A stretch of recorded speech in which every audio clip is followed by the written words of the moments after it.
Former governors welcome Orji Uzor as inmates in prison. A former governor of Abia State, Senator Orji Uzor yesterday joined two former governors, Joshua Dariye of Plateau State and Jolly Nyame, Taraba State, as an inmate in a correctional center. Kalu, who is the Senate Chief Whip of the Ninth Assembly, was found guilty by a federal high court in Lagos on fraud charges and remanded at the Ikoyi Correctional Center. His conviction and sentencing to 12 years in jail yesterday came 12 years after the Economic and Financial Crimes Commission (EFCC) filed 7.65 billion naira fraud charge against him.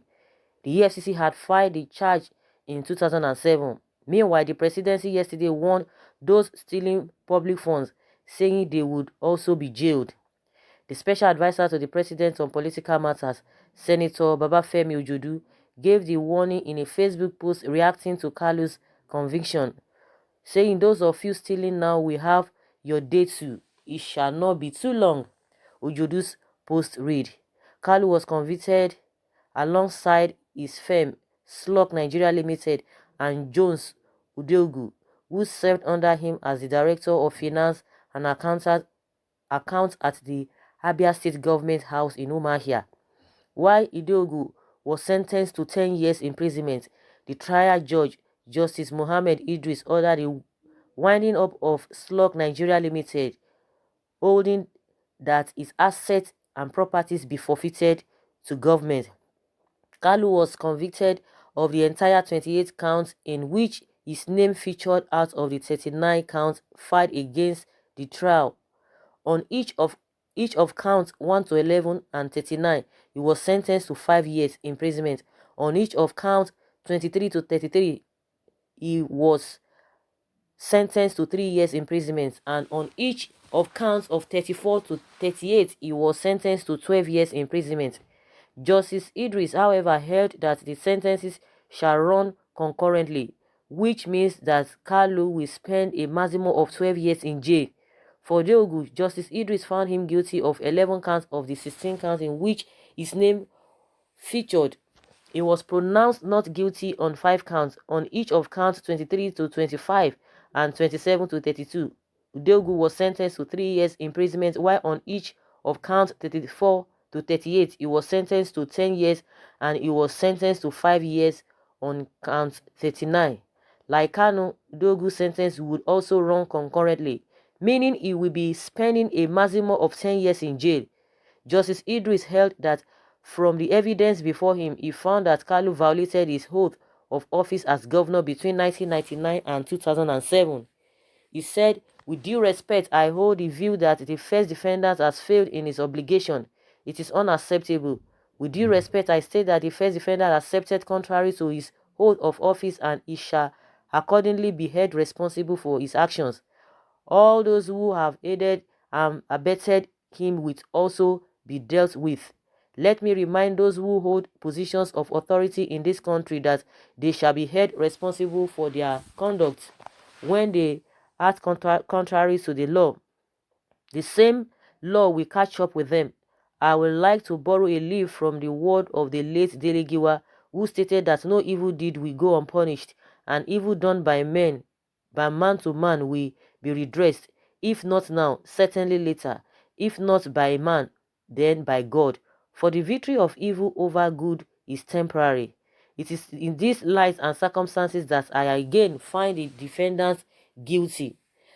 The judge described money laundering as a grave offense and crime against humanity, adding that money laundering offenses are anti-human and among the most dangerous. It is condemned worldwide because it is a crime against humanity. The defendants are no doubt first-time offenders, and for this reason, and keeping with the spirit of the Administration of Criminal Justice Act, the courts will tamper justice with mercy, but only in accordance with the dictates of the law. The judge also said the judiciary was committed to the fight against corruption, but it was left for the prosecutorial agencies to conduct thorough, comprehensive, and conclusive investigations before going to court. He hailed the investigation that culminated to the charge as being in-depth and conclusive, adding that no gaps were left unfilled. This is the acceptable standard. Kalu begs not to be handcuffed in public after his conviction. Kalu was heard telling officials of the Nigerian Correctional Service (NCS) to be gentle with him and not put handcuffs on him in the public. Where are you taking us to now? Please don't handcuff me. I will follow you, Kalu said. His criminal trial started in 2007 before the Federal High Court in Lagos, but was stalled by several interlocutory appeals which went up to the Supreme Court. The trial eventually started after the Apex Court on 18 March 2016 ordered the former governor to go back to the High Court and face his trial. The prosecution's case was closed on May 11, 2018 after calling 19 witnesses. The prosecution was led by Rotimi Jacobs, SAN, who also led the prosecution of Dariye and Nyame. Kalu's no-case submission was dismissed by the trial court on July 31st, 2018, and he was ordered to open his defense. Dissatisfied with the decision, Kalu again approached the Court of Appeal to overturn the ruling of Justice Mohammed Idris. His appeal was dismissed.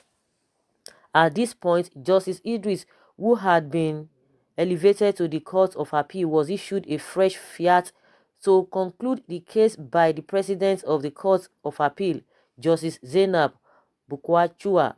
But despite losing at the appeal court, Kalu was not available to open his defense at the trial court as he had reportedly traveled to Germany on health grounds at that time. He did not return to the country within the time permitted by the court and therefore missed 3 sittings on the court in his trial.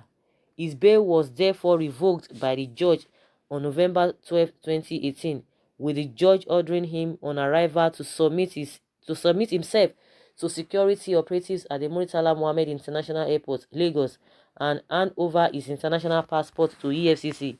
But the ex-governor, on arrival at the airport, rather than comply with the court order, joined his party, the All Progressives Congress (APC), and commenced campaigns for the then forthcoming elections.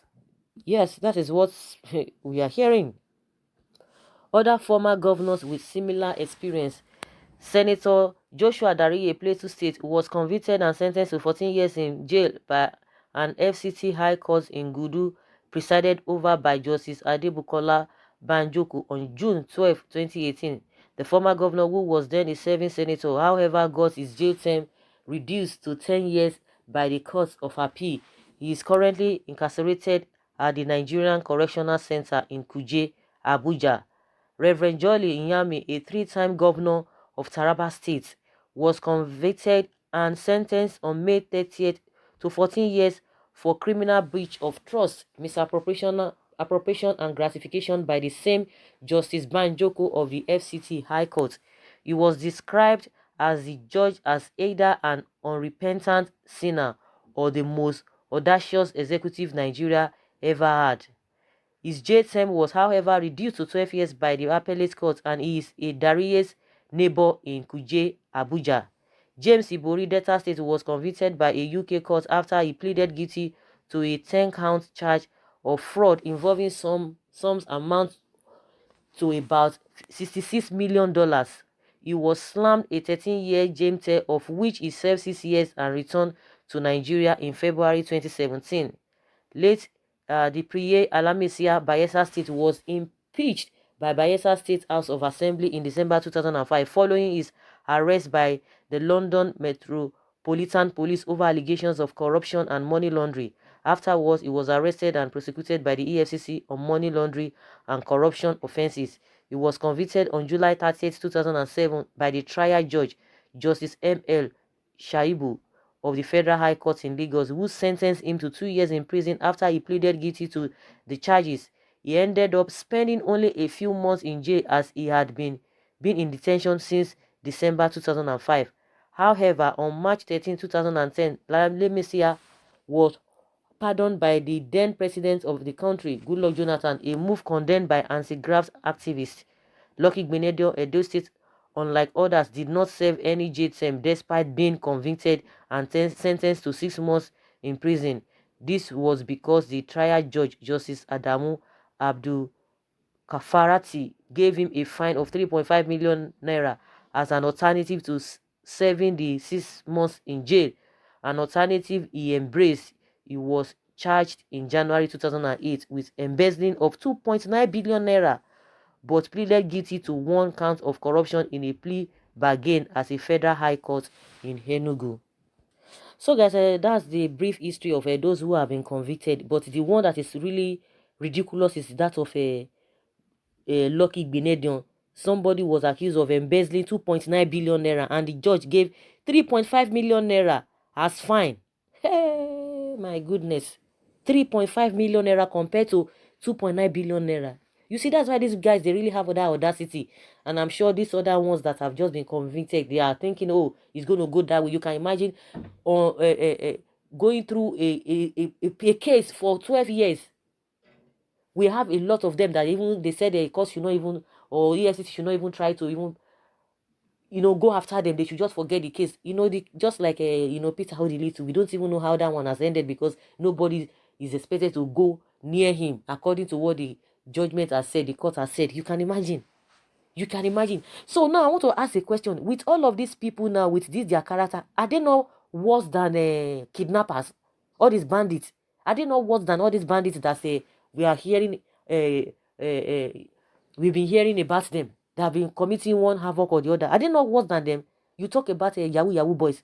Are these people, elderly people involved in all these kind of atrocities, are they not worse than all these youth that they are always accusing of doing Yahoo Yahoo? Are they not worse than them?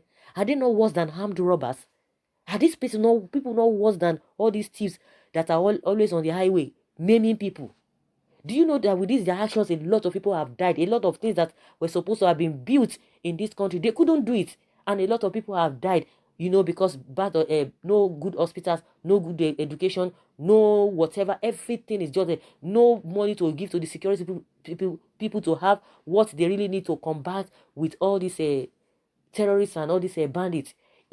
I'm sure if really we have enough jobs with this money that these guys have embezzled, a lot of people will not be involved in all this armed robbery. They will not be involved in this banditry we are hearing there every now and then. The people killing, taking the lives of people, because all these bandits are taking the lives of people. If these people who have embezzled this money have done the needful, the crime would have reduced to the barest minimum. You can imagine.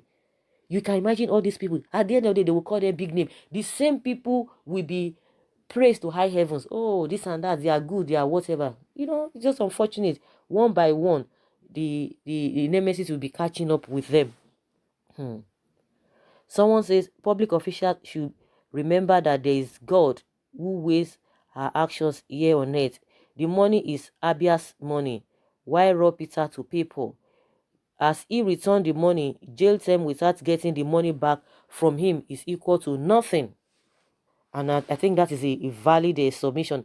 Let him spend his jail terms in prison, but what of the former Rivers State Governor, Amechi? What he did to that state is 10 times bigger than that of Kalu. Goje's case was also dropped by Minister of Justice.